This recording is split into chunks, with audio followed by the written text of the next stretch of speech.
Well,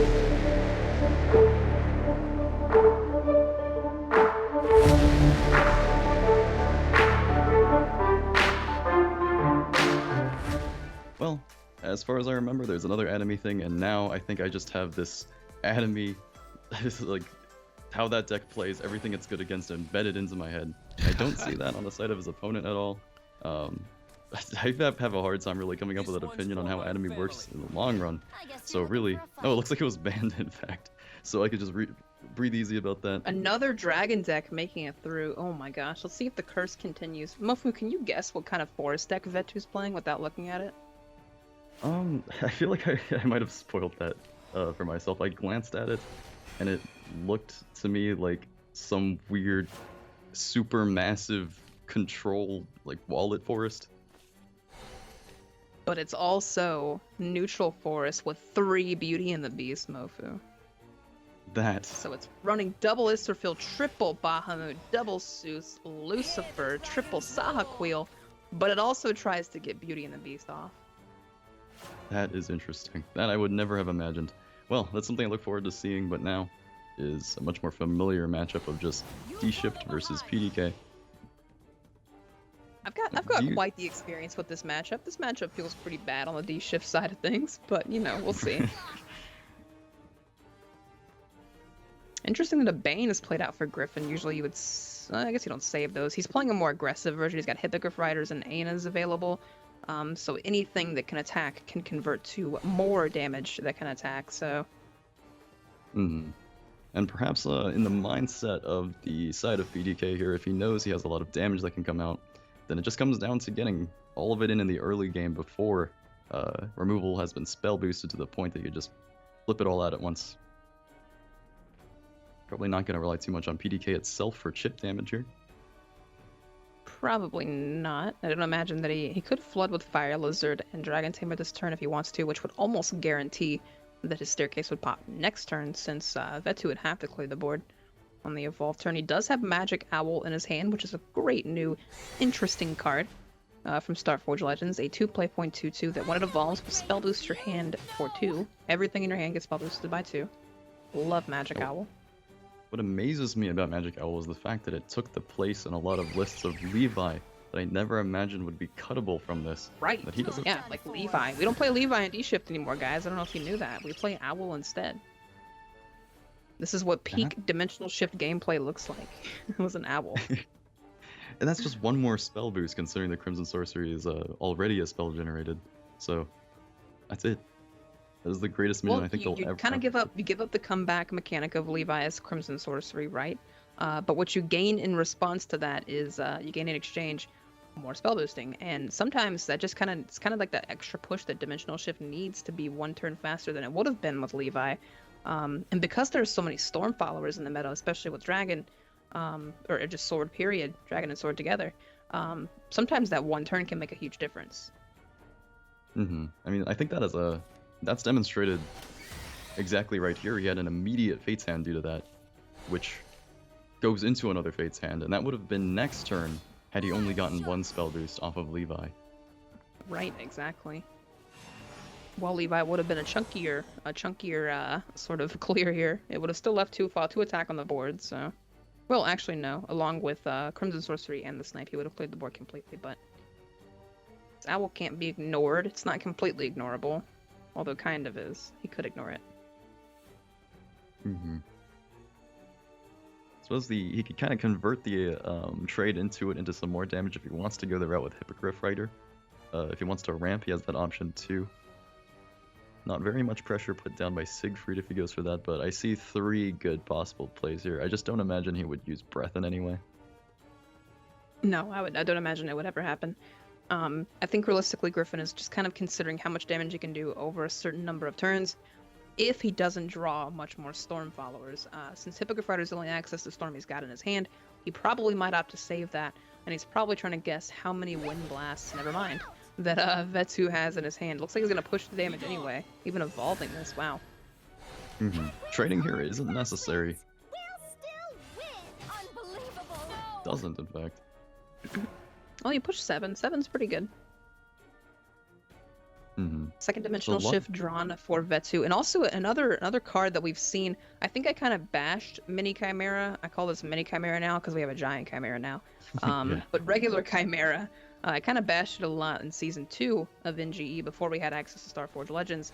But with the game becoming much faster, Mini Chimera is actually an excellent follower. It's going to come down this turn. It's going to nom that 2/2. Never mind, no Fiery Embrace, but he could have also done that.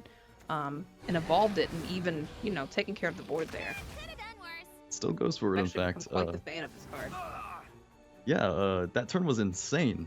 And then he got enough spell boosts. He's pre-evolving it. I don't... doesn't even really- Pre-evolution and dimensional shift rune. Oh my gosh. Did he just beat him with tempo? Because that seems insane to me. He's not in overflow. There's no clean answer that deals with all of this. That's all damage coming down on him. And another Chimera moving forward in phase. Right. I don't think I'm blind enough to miss this. I think the dimensional shift is castable, thanks to Owl and everything. So if Sybil comes down and evolves, it won't matter, since he can just do 20. Did my boy Owl actually just single-handedly win this game with how much of a... I'm trying to run this through my head because I don't see this happen often, if ever. I spam dimensional shift and I don't see this happen ever, but yes, I think Owl just single-handedly beat a Prime Dragon Keeper Dragon, and obviously the pre-evolved Chimera is gonna... it doesn't matter that it's pre-evolved in this situation, but it will come in handy as he can just swing for 20 here. I mean, everyone's used to D-shift happening on 8. There have been some legends, such as Envy or Self. And that's why that you can play shift on Owl, 7. because Owl enables turn 6 shift. Like, Owl is so incredibly powerful. You're able to time walk on 6 with dimensional shift, and that's the speed you need in the current game. Gotta go fast, right? Have you And ever that's Owl can D-shifted do that someone for on you. 6? That just... He shifted on 6. I'm speechless. I've never seen this. I spam All dimensional shift, and I don't see this. It doesn't happen, because but of what it runs happened. Owl. So, and that could have easily been a different situation had Griffin drawn into the ramp that he did early game. He could have used that PDK that he drew at the end there to wipe the board out a little bit more than Sybil could have done, and that would have prevented the lethal there. But unfortunately for Griffin, he didn't get any early ramp, and he wasn't able to pull that off. So I still don't know what to say. Magic Owl, like, it wasn't even particularly any of the long-running spell boosts. The D-shift had been spell boosted more than it even needed to be for that to be a lethal turn. It was just the insanity of the double Fates hand he got off, as though he just got to play it all a turn ahead, as you've already described, but my gosh. But this is the more interesting game, Mofo. We get to see what I'm gonna call neutral control forest against PDK Dragon. What do you think is gonna happen, Mofu? How do you think this game's gonna go? Give me a game rundown here.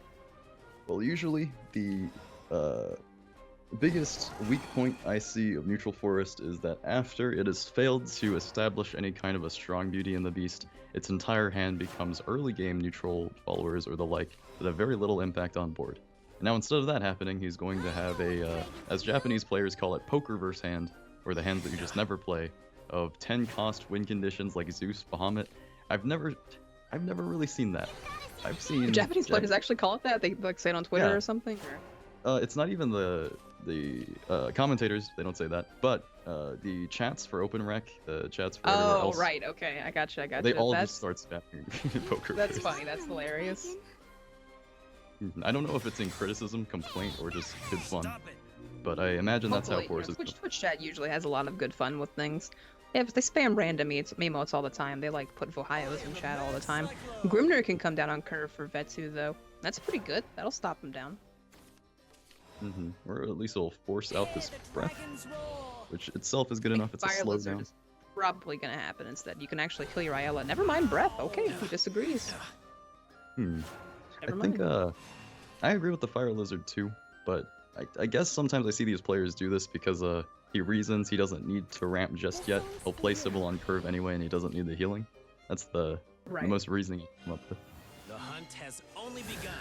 That does make some sense. You're also probably not going to get a chance to use breath again since this deck is full of, 10 play point followers or Beauty and the Beast, so. How that shapes how Griffin wants to play this. I imagine he's going to hold on to this Dragoon Scyther for dear life. There is one interesting aspect of this deck in the sense that, unlike normal neutral forest, it's not really playing to the Beauty and the Beast win condition. It's just playing for Beauty and the Beast to be kind of a value card, right? The actual win condition of this forest deck is to just make it to 10 play points and start jamming things like Zeus and Bahamut back to back, with Beauty and the Beast being a 6 play point kind of threat that's really hard to get rid of. I want to say off the top of my head, as an analyst, that that's more consistent than the Ariats I've seen that just sit in hand all game, that are supposed to be useful but never prove it. Because I can imagine I actually agree. I think that's a great way of looking at it. Like, the thing about 10 play point followers that all happen to be neutral, even Sockwheel even, is you'll sort of consequentially, I guess by accident, just have the activation for Beauty and the Beast because you can't play these neutral followers, right? You're also not going to draw many forest cards because you're not playing them. You simply don't have them to draw, so having a lot more neutral hits in the deck that you would keep in your hand naturally, or be forced to even, probably sounds a bit better for me as well. It's very cool and very creative at the least. I still just don't know what to make of it. At the moment at least, Vetu is being pushed back into a corner. Griffin has played very aggressively, evolving the ILFAce last turn, forcing him to use his own in response. It was a pretty good comeback. And then Sybil, I think this is like one of the first times I've seen a Sybil live, but here she is, alive. You'd think she would live more considering her stat block is just so massive, but yeah. It won't be long now. And because this deck is now relevant, I do want to kind of remind everybody what's in this forest deck. It's playing triple Beauty and the Beast, but the top end consists of triple Sybil, single Ariat, Lucifer, double Israfil, triple Bahamut, and double Zeus. And did he surrender? I think here I was looking at his deck list. Did he just die? The Sybil survived, and then he just ate the Forte. It didn't mitigate enough damage. The Ayla killed him. So as you named him off, it's just sort of like the obituary. Right there, looking at the deck list, and someone dies. But it was like his obituary. I was trying to refresh everybody what his deck was made of, and he died because of it. Oh, it's okay, now we know because we won't get to see it. Oh gosh. Well, now we see a forest mirror now, right? So yeah. I think it was super interesting, point number one, that people are getting destroyed because they're not banning Dragon. I think it's ban also Dragon, everybody. I think it's also super telling that these decks, the core, and we kind of talked about this when Ram Dragon kind of first got spitting in Tempest of the Gods. There's just this core set of cards that Dragoncraft has available to them, and it covers so many bases that they can have things like Prime Dragon Keeper and it's not like Roach, right? Where Roach is expensive because you need the bounce, you need the 0 drops, you need the Roaches themselves, right? And you also would like tutors for it. Dragoncraft seems thin enough that it can have these options and still play very powerfully. So now we have ourselves a Forced Mirror. I thought I'd never see this day.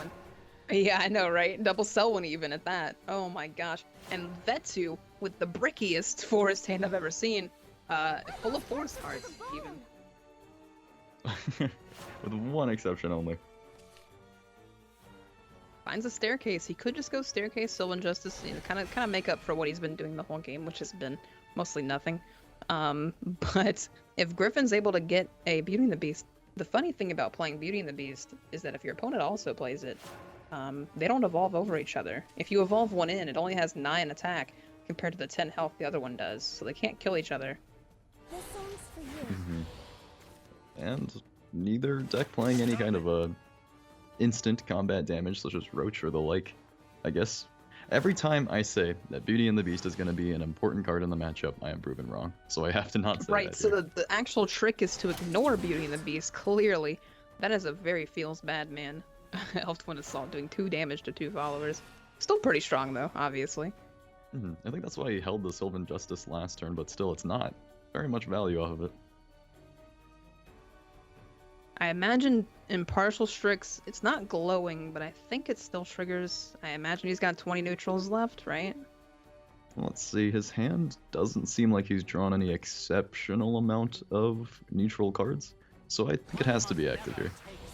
Right, and I think a pre-evolve would be fine. Yeah, he agrees. 4 play point 7/7. Here we go. Let's see, if I were to take a quick count of Oh neutrals. no, Never that's mind. so unfortunate. Dance of Death, the easiest answer in the world. I was imagine thinking, Vetu like- just goes for it. Yeah. He didn't have enough neutrals for the Hector, so if not for that Dance of Death, that was going face fully. Oh yeah, definitely. That was gonna do a lot of damage.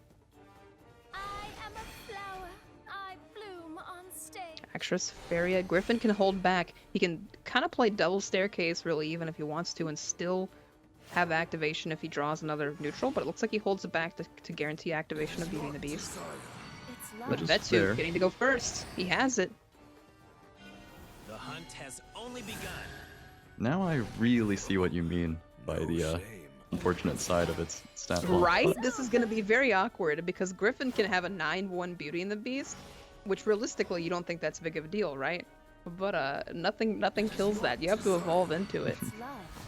You can't just Maybe if self-injustice Vetu- that. Right. If Vetu had something less valuable, considering his deck, I find that very unlikely. Just like a 2-drop or something, I don't think this would be so painful, but does he really have to spend his entire turn sending a Hector in here? Or perhaps the Fairy from a Sylvan Justice thrown at nothing? Whew. Then we get to value one with that Pure-Hearted Singer. For you. Pure-Hearted Singer is an amazing thing to toss into that. And, otherwise he would have had to. It's unfortunate that Vetu is not able to shove a value card like Chrysalia Lily, I do believe, the polymorphing one, into his deck, which will be a great answer to this in the mirror, but his deck is basically just threats.forest.exe, so... Right. It's a pretty sturdy program for him to be running, but when I looked at the list at first, I was like, how does this man ever draw a playable hand? How is this not just brick endlessly? But My it seems thoughts he's are getting hot. there.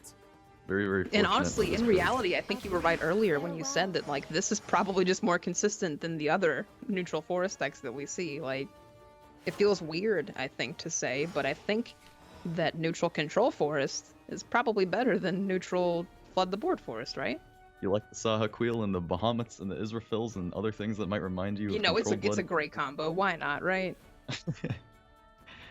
Well, for the very least, we could say that this Bahamut, this Sahaquil, and the others are very impactful and powerful cards sitting in his hand as threats, whereas Griffin has an Ariete with no targets that he seems to be able to stabilize for it. A little common, what we've seen of its performance so far.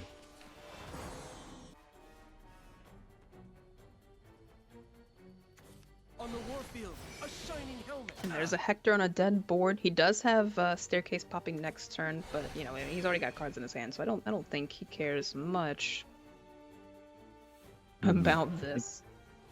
I think Vetu is just playing it out here because he knows his hand is already so chock full of value that he might as well just dump some cards out of it, get himself right in that range.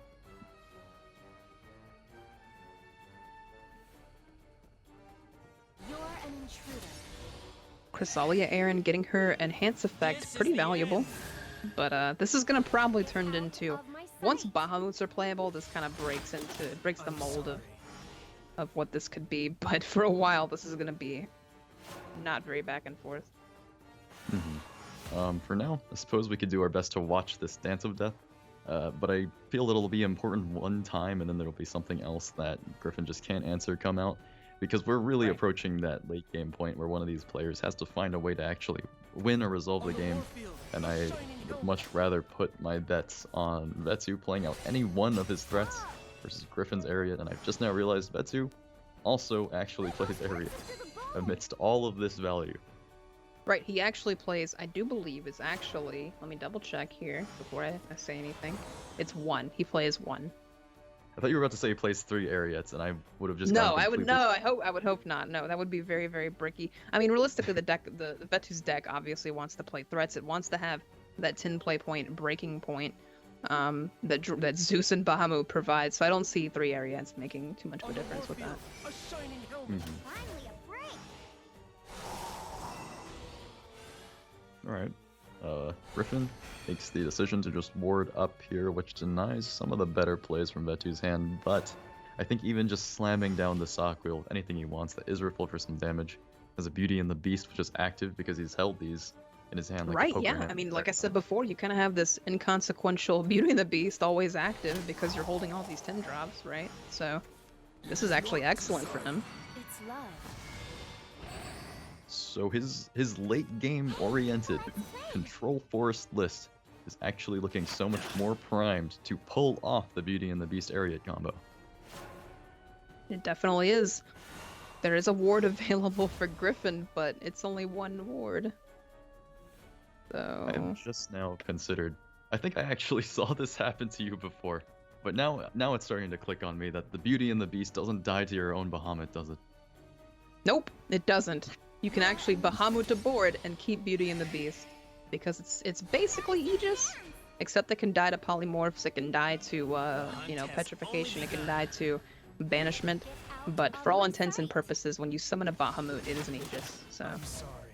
Mm-hmm. Well, that being the case, what I'm wondering in my head here is, so Grimner is so amazing here. Oh my gosh. Been a while Grimner's really since I've good. said that also. I like Sahagweel too. My tempest shall judge you. Grimnir does it just fine. But something I was wondering is how much of the heavier control side of Vetu's list did we actually see make a difference this game? I feel like he just played Hector's into his Beauty and the Beast, and that was enough. Right, yeah, I mean, realistically, this Beauty and the Beast is only as good as the hand that's backing it up, right? That can continue to add value to the ability of not being able to kill the Beauty and the Beast. But yeah, I agree. I think that top deck Beauty and the Beast was beautiful. He got it at the perfect moment. And it looks like Griffin's just staring down lethal no matter how I look at this. He can kindly preamp, but I don't think it's going to matter. Mm-hmm. Fortunately, Beauty and the Beast is not a list that's prepared to deal with Beauty and the Beast, and he, due to Grimnir's body sitting there, is not able to use his last evolution point to beat Beauty and the Beast using his own Beauty and the Beast, leaving him in a pretty awful situation. Right, that is a very painful situation. He can buff his board with Feria, but I don't think it's gonna make much of a difference. He isn't actually, no, he actually is just quite dead because Saha Yisrafil. I was gonna say Zeus coming down doesn't quite kill him, but Saha Yisrafil does. So. Mm-hmm. That's who can choose a. Probably that actually. It is the difference made now. That he has this Israfil that pushes, I think, that last point of damage he would have needed otherwise. And there So it is, did that's pick. lethal. Neutral control forest beating out its twin deck that doesn't play as many late game threats. Oh gosh. Vetu able to land the killing blow, and we finally see, after all these weeks of Beauty and the Beast, it did it! It did something, yay! It did it! What is really scary, and to put into perspective how scary a double strike Beauty and the Beast is that one evolution orb saved the life of Vetu, because he was able to have the Pure Heart Singer do the one damage it needed to that Beauty and the Beast, and if not on the